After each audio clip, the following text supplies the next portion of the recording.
Matt Linehan Boxing Social in association with Empire Fight Store. Delighted to be joined by the OG, Ebanie Bridges. Ebanie, it's been since February since we last caught up, had a bit of a chat. First off, before we talk boxing, other bits that you've been getting involved with, how are we? You seem in good spirits? I'm good. I'm always good, blessed, grateful. Life's all right. Can wake up another day to experience, so got to be happy about that. Look, I think we need to start on Twitter and X. You sort of, at one point through your career, you were very sort of active on it. You was always going back and forth. But the other day, you really sort of let loose. Every time I sort of refreshed, I just saw something else, a reply, a repost, and it was all your account for a full day. Whether it was talking about maybe unfair criticism because of OnlyFans to the behind the scenes in boxing. What sort of sparked that release? Because I felt like that was you almost just getting a lot off your chest that you've sort of held in for a while. What sparked it is I messaged Mayo because I thought, well, firstly, everyone's like putting shit on me and like comments and that, oh, she's retired, she's not boxing anymore, like she's never going to box again because of she's OnlyFans and all this shit. I'm thinking, wait a second, pretty sure my fucking opponent who won hasn't fought either. And I'm thinking, why is it when I'm out of the ring, all of a sudden I'm not boxing anymore, and that's it, my fucking career's over. But yet, like, other people that are out of the ring for the same long time, that same amount of time, it's not even get noticed. It's like maybe they don't even notice them that they've even been out. Maybe that's because they're not as, I don't know. It's just Ebanie Bridges, isn't it? I just get criticised and it's just called Ebanie Bridges discrimination. But no, so I messaged Mayo and I was like, hey girl, obviously we get along. And I really like her. She's a great chick. I was like, what's the crack? Like, like, are you fighting? Like, when are you fighting? I thought you were supposed to fight your mandatory because the reason that I didn't get a rematch. Well, this is what Matchroom told me. The reason we didn't get a rematch was because whoever won that fight had to fight the mandatory straight away. Yeah. Like, that's why we couldn't put a rematch in it, in a contract and all this kind of stuff. So I'm like, it's been 8 months and she's still not fought her mandatory. Mm-hmm. What's going on? Like, why aren't we fighting? Like, or what's happening? Yeah. Because that's what was told to me. Obviously I wanted to fight. I fought for the fight. I tried to get fights for months after my loss. Obviously, I want to get a fight straight away. I want to get back in the ring. I've got no injuries. I had a fucking shit-ass performance, so I wanted to get back in. And it was just like, can't get fights. Like, it's just... And I got to a point where I'm like, you know what, fuck yous. Like, fucking not a beg. Like, I can't do it. I thought... I'd done it already for the last 2 years, begging, trying to get in the ring, and being out. And then everyone online is all like, oh, she doesn't want to fight. She's too busy with OnlyFans. I'm like, mate, it's got nothing to do with it. Like, OnlyFans bring me money, thank fuck. But... I don't get to bash, but I don't get to do what I love, which is fucking fighting. Yeah, let's just touch on that because I think from what I could see, there was a lot of it. So I ain't gonna pretend I read every single message because there was a fuck ton. Let's be honest.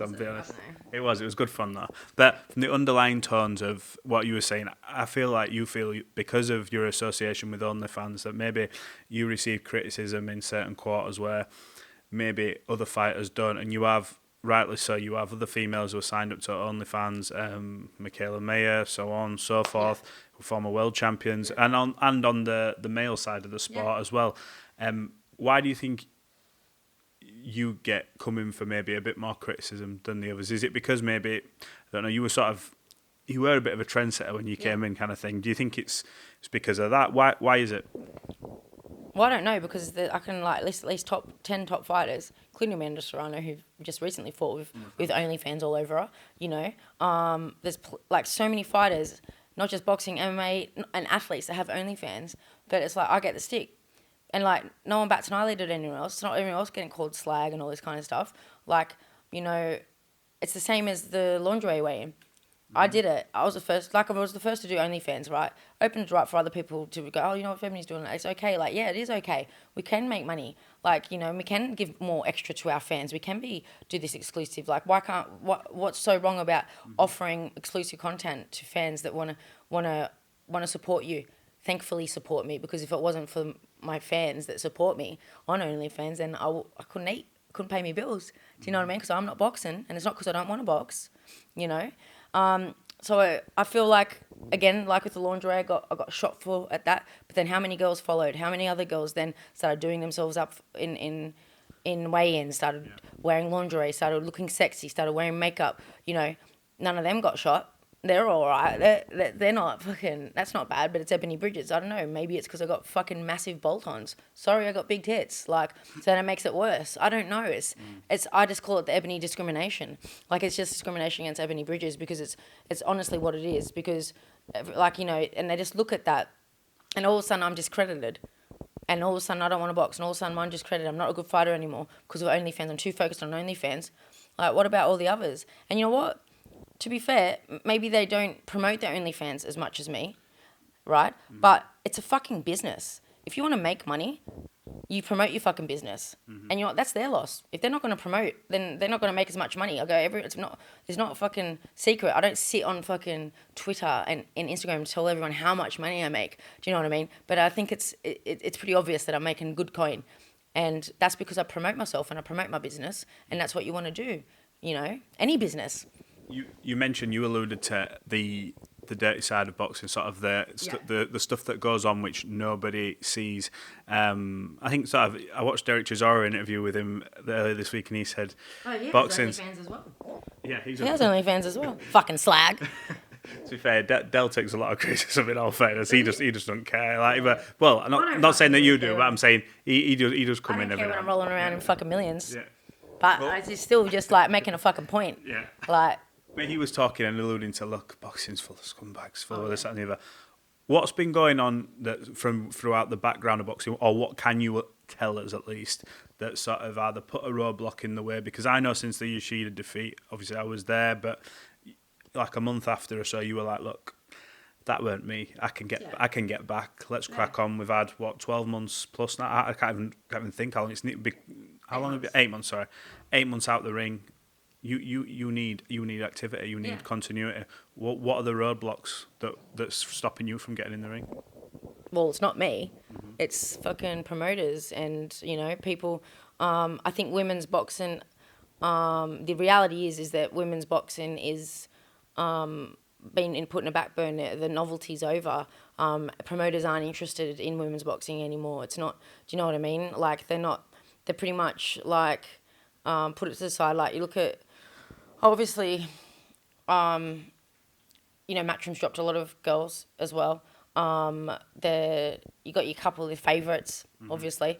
You got, I think, you know, even like Top Rank with Michaela, you know, she fights a boxer, but what about Top Rank? You know, they're not putting the girls on anymore. Like, you know, getting up from what I've heard, I don't know.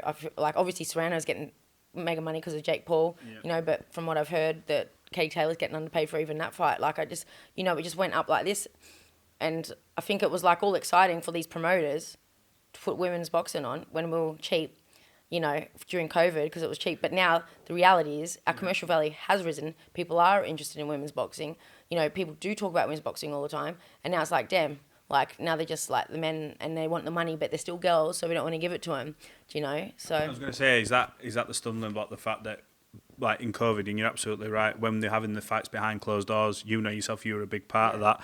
There were some of the best fights, I think people would have said, and it opened people's eyes to it. Do you think now that sort of we're out of that period, maybe the introduction of the Saudi money and everything else that's floating around there, it's taken attention away from the actual product that was growing, kind of thing?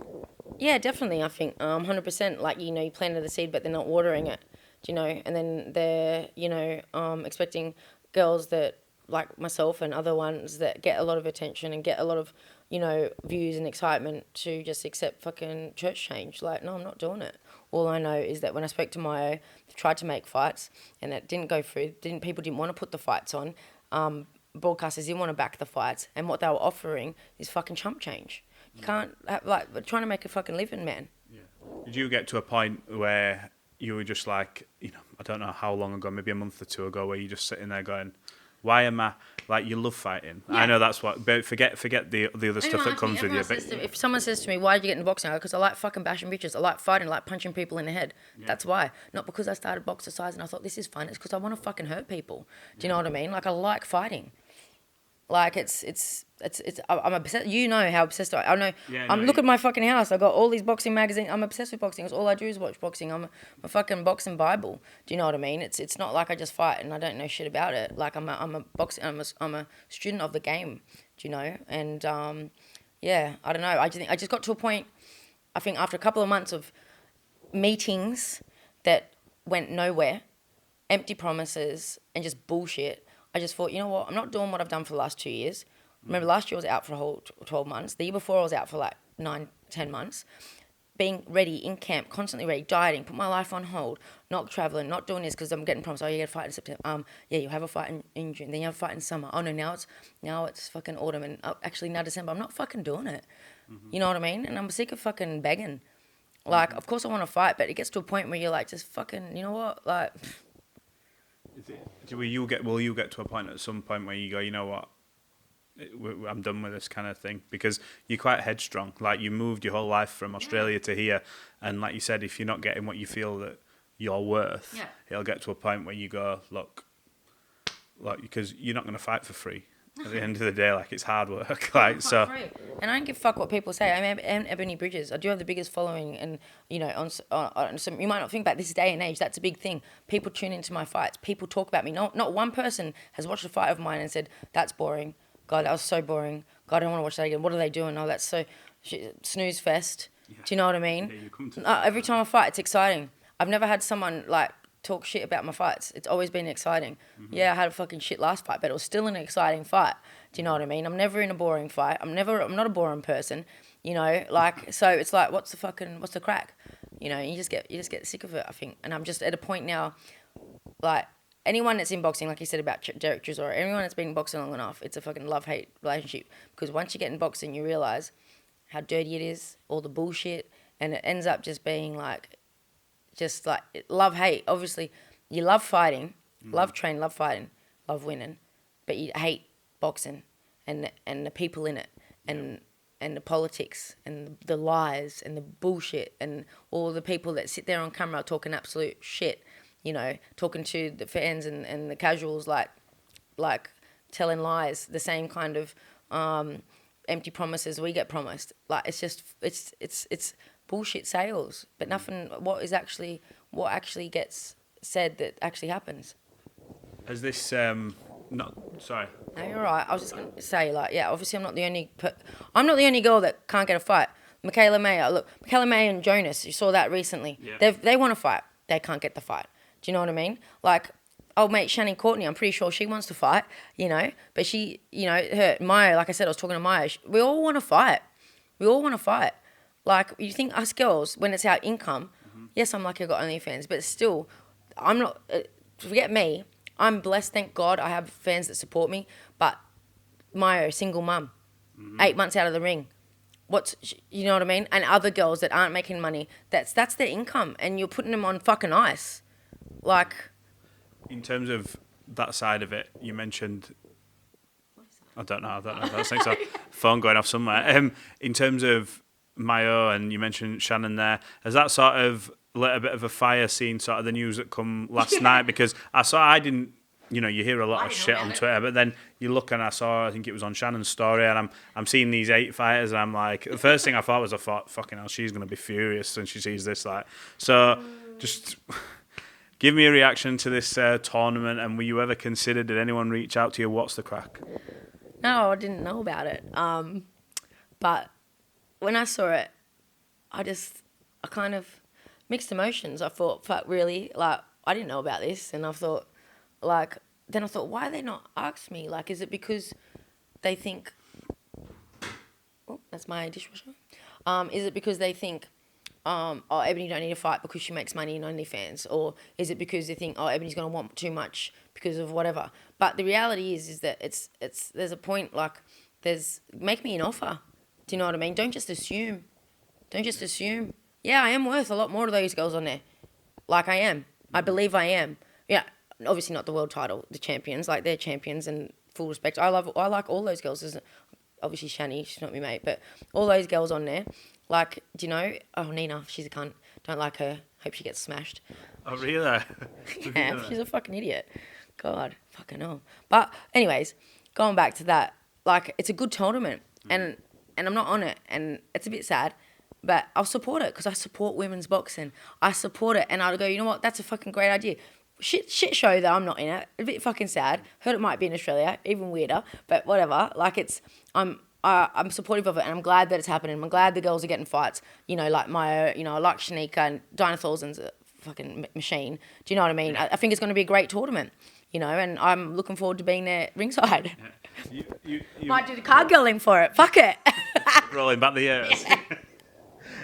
Just you mentioned about supporting women's boxing. I think it's important to mention the flip side of, obviously, we've mentioned a lot of stuff there which strikes a chord and can be seen as a bit negative because you're having to react to it all. But you do sponsor, I believe, currently 4 fighters who've all achieved, all got belts. And they didn't have belts until I started sponsoring them. So it wasn't like, oh yeah, I'll just like sponsor the champs, because I believed in their dream and I wanted to support them before they become champs. Yeah. And that's maybe the Ebanie Bridges effect. Yeah. Hashtag that. Yeah, but you've always sort of taken a liking to supporting women's boxing, even before you were I was one of the first. even before you were putting like the money behind the girls and this that and the other. You'd see stuff get shared, get tweeted, and things like that. And I believe there was, like I mentioned to you earlier, there was like a story on Snapchat where they were debating what's good for women's boxing, and they were talking about yourself, the lingerie side of it, and they said, now Ebanie Bridges actually put some money in her pocket. Like, she talked to me about this promotion. This was out of a side of the world, not even in the UK. Yeah. She sent me a check. Yeah. Like, Shelley Vincent from America. She needed a sponsor for a female show that she put on. I think it was amateurs, and she was looking for sponsors. And I sent her a check to support the show because it's women's boxing. I want to support it. Do you know what I mean? I've always supported it. I've support pretty much anyone. The only people that I don't support are people that are fucking horrible for no reason. Mm-hmm. Do you know what I mean? And, but I think that I just think we need to support we need to support each other. And now the promoters, the only promoter that really fucking genuinely supports women's boxing and has done is Lou DiBella. From day one, like we're talking 20 years more, he's always put women's fights on. And even if the money, like back then, money was shit, but he still put them on. He still gave him a fight night. He still pushed them. Do you know what I mean? And he's still doing it now. Unfortunately, Lou DiBella don't have a big backing like a broadcaster. Mm-hmm. So it's unfortunate that he can't, put that big money behind it. But he's still there. I think he's one of the ones that have helped put this tournament together. Yeah. Do you know what I mean? So he's got all these bantamweights that are all wanting to fight. You know what I mean?